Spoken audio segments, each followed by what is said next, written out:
up, everybody? Welcome back. Welcome back. Back again, and I'm back to win. Can't keep a good man down. It's like the cream of the crop. They rise to the top. Alright, so today, I want to do another video. I want to keep pumping out videos on valuable topics. Today, I want to talk about facing the harsh reality, facing our fears, embracing the struggle,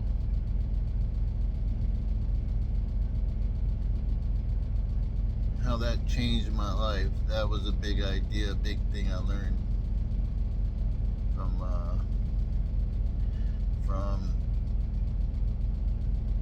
just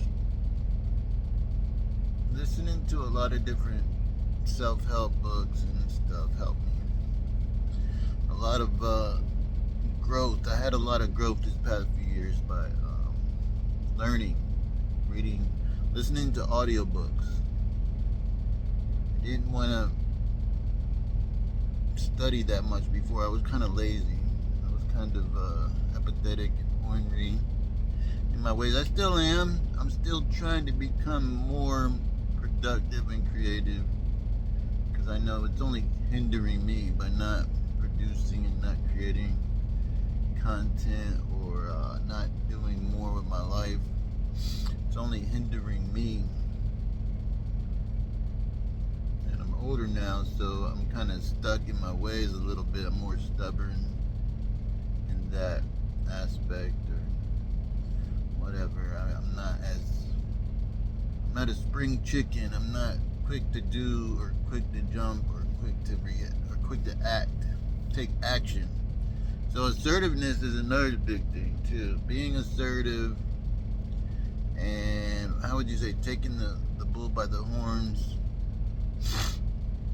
It's a big thing to help people. It could have helped me a long time ago. I'm not that type of person. I live in my head mostly, and I'm always thinking, which is bad. It's kind of bad. You can't think your way out of things. You also have to take action. So that was a big thing that helped me out a lot recently. The past few years made a lot of progress, but wanted to change up the lighting and make it a little more inviting. Kind of rhymes, but yeah. I'm currently parked up in beautiful Indiana. They got a lot of farmland, a lot of fields. Nice, quiet, quaint neighborhoods all over. Nice, peaceful, relaxing towns and neighborhoods outside the city. It's crazy how much country is in America, how much farmland, how much long, wide, how do you say, countryside, widespread countryside land. It just goes and goes, and it always boggles my mind how people live so far away from the city. Such quiet lives, such peaceful lives, far away. I've always dreamed of that, that thing, like, because they say, being in the city can make a person crazy. And I can see that now, because I lived in the city for a long time, and I did some crazy stuff, so I think I was always dreaming of that, escaping the city, going to a better place, but I didn't know how. I didn't have nobody showing me the way, or I didn't have a meal ticket to get out the hood. But got sick and tired of being down and out, because I was down and out for a long time and didn't know my way up, didn't know how to get up. So I had to learn how to change my beliefs and become better, to embrace my pain and my hurt, turn it into motivation to make it better, to not let my emotions dictate the outcome, to become more stoic in that sense. But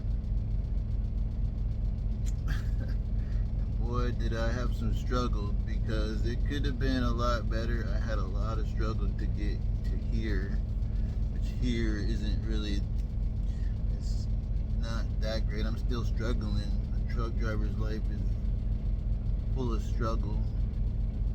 Don't let them paint a pretty picture about it. This is not an easy life. You're gone 24/7, weeks.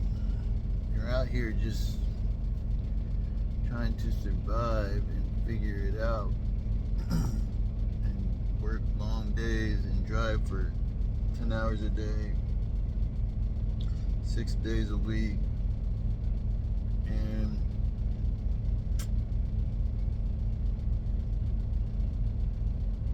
I had a lot of problems getting to this point. I had a lot of struggles, a lot of worry, a lot of doubt, a lot of fear if I would make it out. But now it's kind of like turned into a decent meal ticket. It could be a way out from where I was. So I'm not gonna judge it, or because it's been great.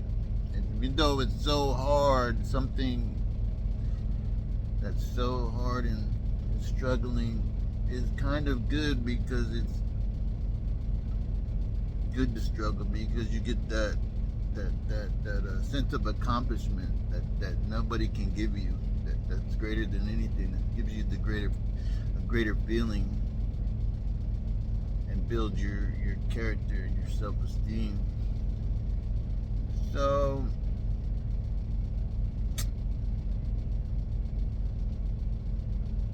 I can't bash it. I can't say anything bad about it. It's just hard. So it's been kind of hard. It's a harder type of lifestyle.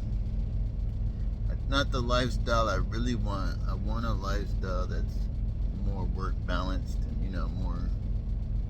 get more time off, and a lot of people want that too, because we're just born into our situation.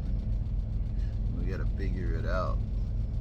We got to figure our way out of the system that a lot of people become victims to.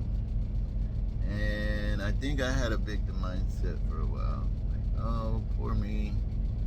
That doesn't help, so I had to change my attitude about that and embrace the struggle.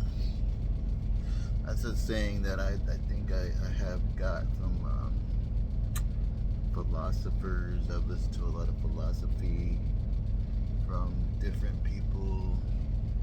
Marcus Aurelius. I listened to his book, Meditations. I've listened to, I read about Socrates and the great Greek philosophers and philosophy. Studied all about. It's perplexing. It intrigues me. Philosophy is deep, and it can change the way you look at things and your whole perspective on life, and help you find meaning. But having goals was one of the big game changers, was one of the biggest ones. And then working towards those goals little by little. It took a long time to get here. I put in a lot of work. A lot of people aren't going to see the work you put in. You could put in a ton of work and they just see the results, so they take it for granted. It's not granted, it's granted. I thought it was granted for a long time, but yeah, it's not granted, it's granted. Take it for like it's granted to you. So I put in a lot of study and a lot of listening to audiobooks, self-help and philosophy and Jordan Peterson and everybody you could imagine under the sun. A lot of advice on how to live, how to be more productive and be more successful financially. Richest Man in Babylon is another book I've listened to. No Excuses by Brian Tracy, good book. What else? I think Man's Search for Meaning. Is that it? Or No More Mr. Nice Guy.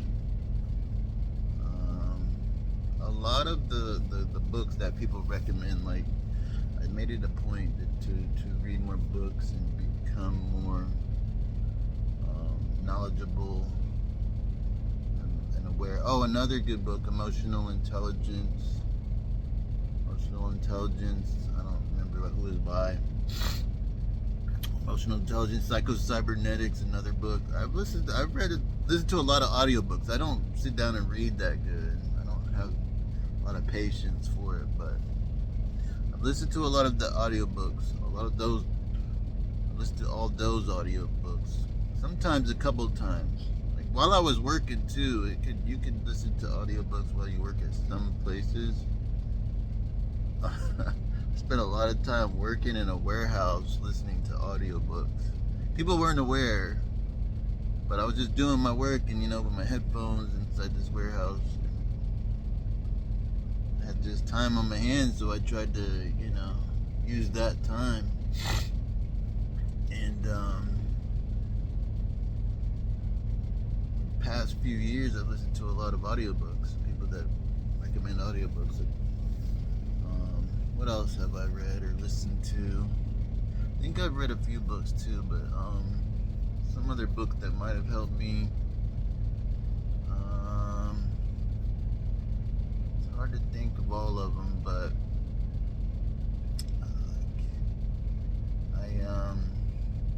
I appreciate those audiobooks, those self-help audiobooks, the philosophy books. Oh, the Carl Jung, psychology books and psychology lessons from Carl Jung, and how to work with your shadow and how to be a better person, and understanding your beliefs and your ideas about life, and how to use it in a good way. But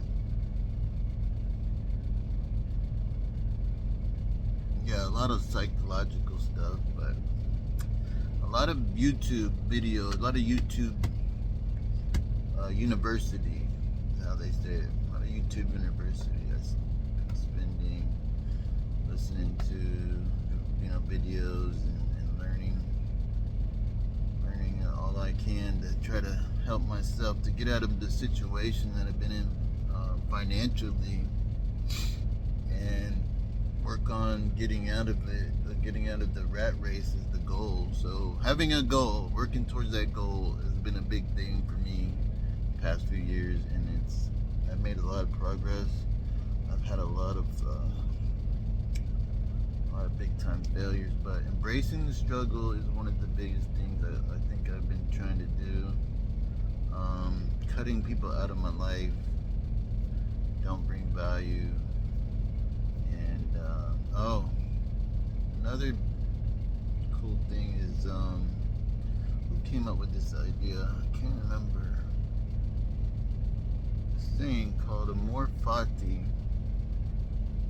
Oh, it was Nietzsche. I learned about Nietzsche. It's another philosopher. I think it's philosopher, and he went to college for something. Was it philosophy or psychology? It might have been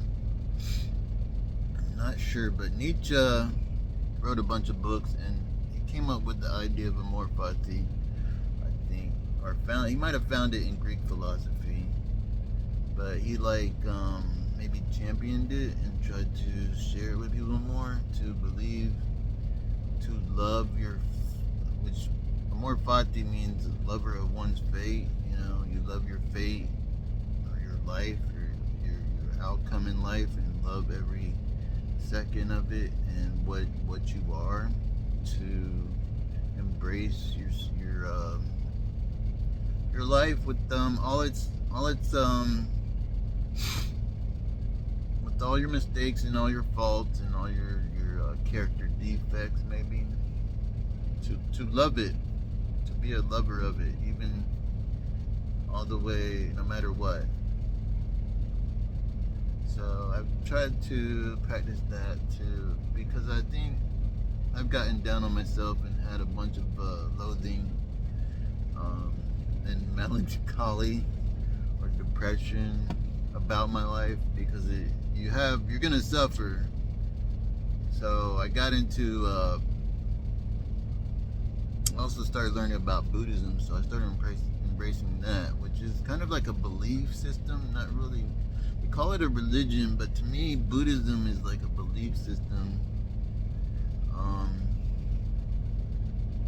I guess you could call it a religion too, so it's interesting. But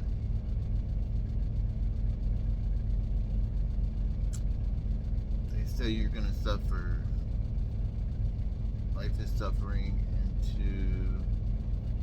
in Buddhism they believe you have to accept the suffering. There's 4 noble truths, and life has suffering, you must accept suffering. And I'm sorry, I'm not really good at it, but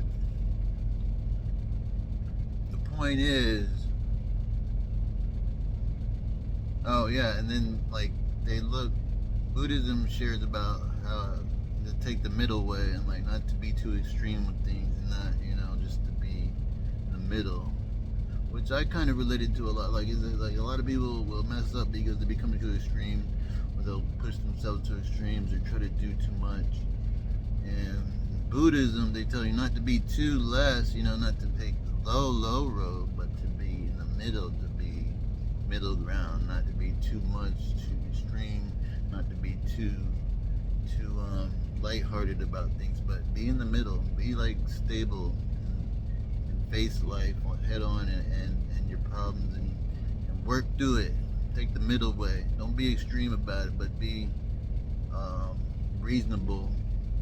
And that idea right there has really helped me a lot too, not to become too emotional about things and get worked up about things.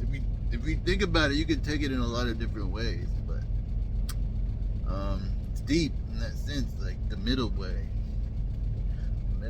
But embracing my struggle, I don't know where that one came from. Embracing my struggle, embracing the struggle, I got it from somebody, but embracing the struggle, accepting your pain, facing your fears, just going out on a limb and taking a risk in life. I was scared to take a risk too for a long time, but learning about a lot of that different stuff helped me grow, helped me become better in a lot of ways. But facing the harsh reality that we're not gonna be here one day. We're gonna all be gone. Tomorrow's not promised. You could be gone today. Taking each moment seriously and living in the moment, because they say we also get caught up in the past, or we can be anxious about the future. That's another really big idea that's really important too. I'm giving you some gems right here. People don't know, but these little ideas are super important and life-changing almost. So Hope it helps somebody. If you want, you can comment down below. If you got any questions, I'll get back to you as soon as I get a chance. All right, take it easy. See you in the next one.